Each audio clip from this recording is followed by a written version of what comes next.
Feels a little bit too big for the hole to fall off. I'll try to get some glue at a later date.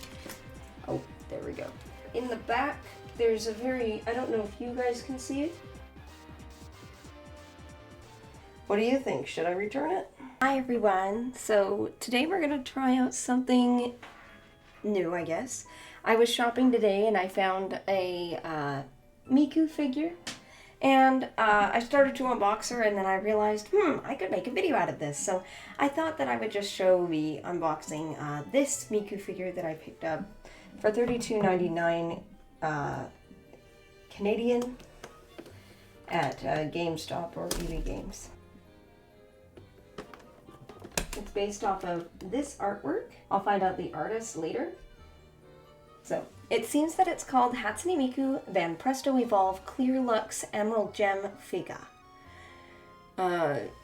Here's a zoom up of what the figure looks like. So as I mentioned before, I started to unbox her, so I haven't, I just cut open the box, pulled it out, and then didn't mess with it. So I put it back in, and we're gonna look at what it looks like inside. I'm going to keep that here so that we can see what she's going to look like.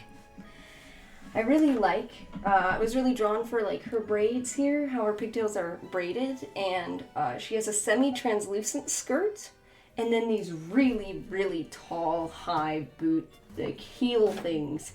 That was what I was really interested in. She looks like she's going to be a really tall figure because she's mostly leg in the artwork, and her legs are pretty big here too. So we've got our stand.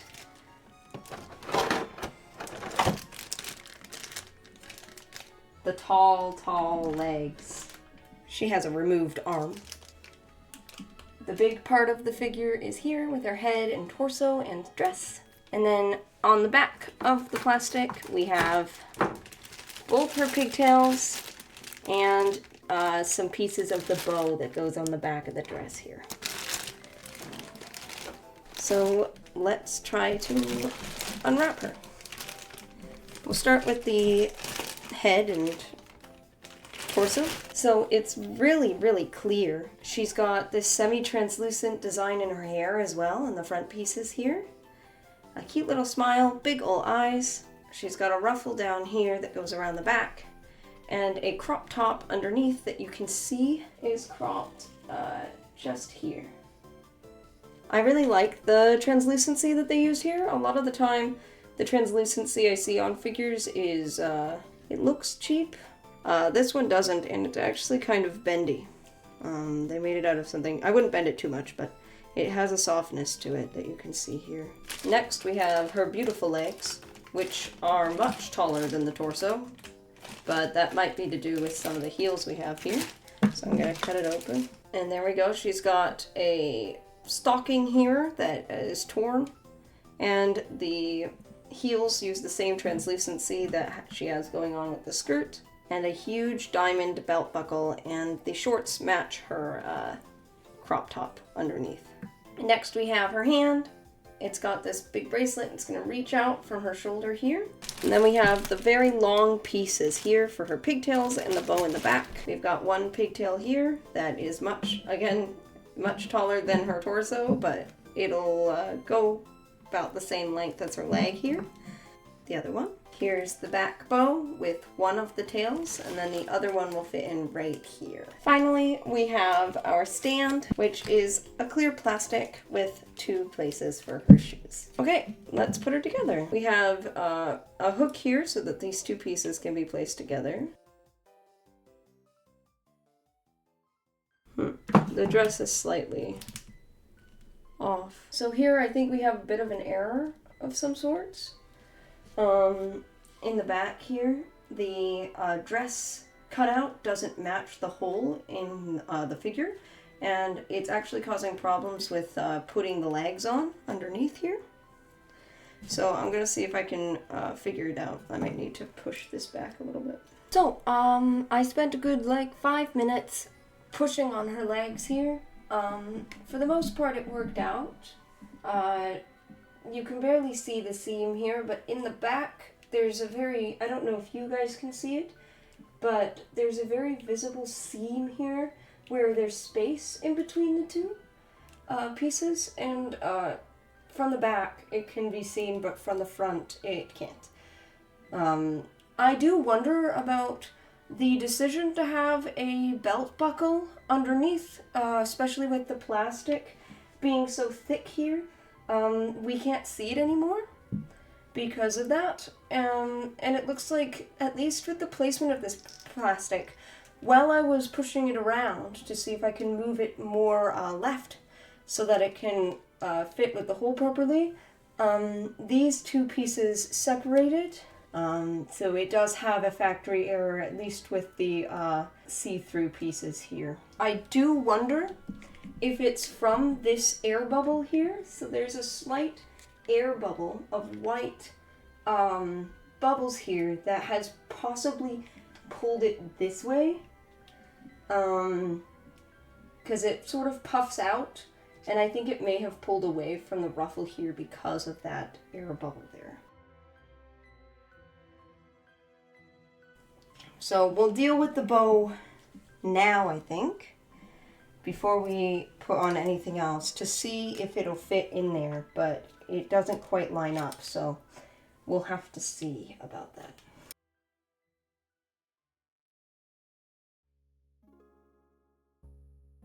So here I'm using this screwdriver that I have here to place inside the hole and see if I can push it outwards to create more room so that the bow can go in. Some people might return the figure or ask for a refund or something of the sort with this type of thing, but I don't mind a lot of the issues as long as I can get them to work eventually.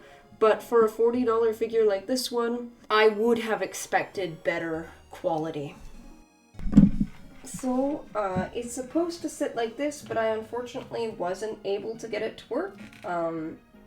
I think that on a later date, I might use glue to try to place it in, because I won't be moving her around much, and I probably won't be looking at her back very often. But it's a bit of a shame, because it just doesn't fit. It's supposed to be a little bit more center. I think it's supposed to be around here. But because of the way that it sits more like this. So it's actually out of line as well. Even if I was able to glue it in, it would be sideways.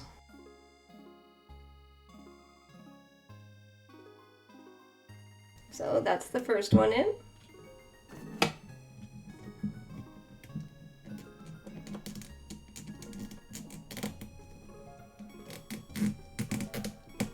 That one was pretty hard to get in, that one.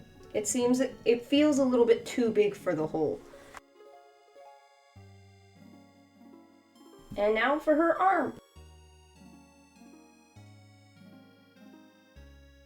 This one was also quite hard to get in. It felt also too big, much like this pigtail. So that's 3 pieces now that have been formed incorrectly. She is still a very beautiful figure, even without the bow. I think I'm gonna try to glue it on just to see what it would look like. I won't use any glues that can't be removed. So that's her with the bow on. I didn't have any glue in the house, so I just used a little bit of tape to secure it.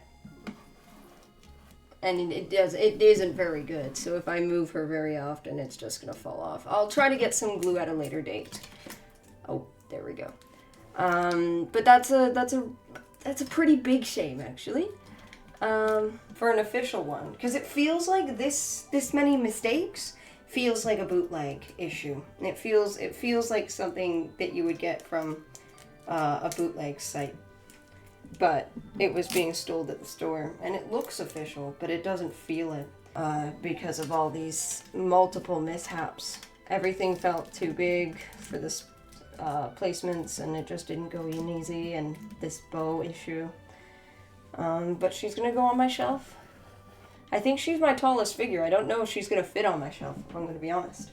Oh, she's just tall enough. I'll have to get some glue for this, though. Now she's up there with my other Miku figures. I don't have that many, and yes, Kaido lost his stand.